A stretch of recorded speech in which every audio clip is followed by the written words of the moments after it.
Three cities where they've already seen it, that's where they're going to start. And U.S. officials said today, confronting the threat from ISIS is now of the highest urgency.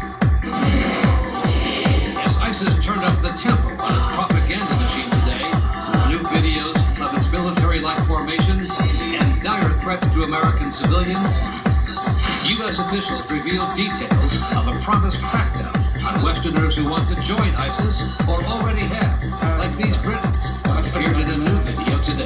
We are working very closely with our international partners to try to mitigate this threat, to keep eyes on these individuals and to monitor their movements. U.S. officials said today efforts to shut down the jihad pipeline to ISIS will focus on Boston, Minneapolis, and Los Angeles. Cities that have already sent a number of young recruits to ISIS basic training, the kind of young men and women seen in this latest video, parading in uniform with brand new AK-47s. The urgency of the coming White House push against ISIS was underscored today by one of the terror group's weekend propaganda messages. Its chief spokesperson urged supporters around the world, if you can kill a disbelieving American or European, especially the spiteful and filthy French, or an Australian or a Canadian, then rely upon Allah. Kill him any way, however it may be. And today, ISIS followers in Algeria posted this video of a 55-year-old French citizen who they said they had kidnapped and would behead in 24 hours unless the French stopped its bombing of ISIS positions in Iraq. Very alarming developments. Brian, back with us now. And what about the other headline you're following tonight? Afghan soldiers who were on Cape Cod now missing. 3 officers were here for training. They went missing Saturday night. Turns out they headed for Canada and sought political asylum there. Never a threat to the U.S. All right, Brian, thank you. In the meantime, I want to bring in ABC's Chief Global Affairs Correspondent Martha Raddatz tonight. Because, Martha, as you know, those images pouring in, more than 100,000 families now, refugees racing to get out of Syria, urgent fears over ISIS. So what are you learning tonight?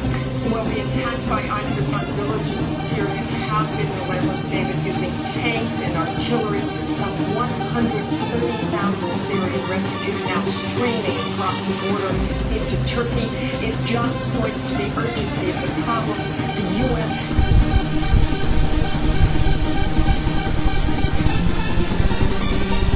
considering strikes in Syria as well. The U.S. has been picking targets for weeks, doing surveillance. Those targets would likely include command and control, weapons, convoys, and any sort of training area. And of course, the president will be at the UN this week trying to get more support. At the UN here in New York, Martha Raddatz live at our Washington Bureau. Martha and Brian tonight, thank you both.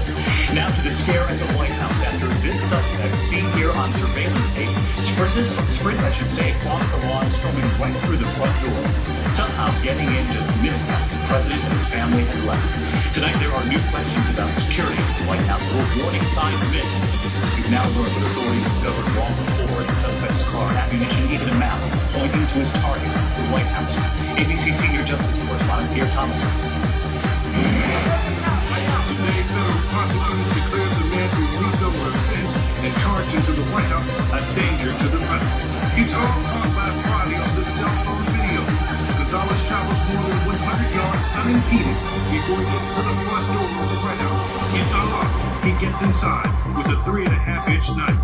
This, as disturbing new evidence, portrays the suspect as an unstable man obsessed with the White House, who had been heavily armed during a recent arrest. On July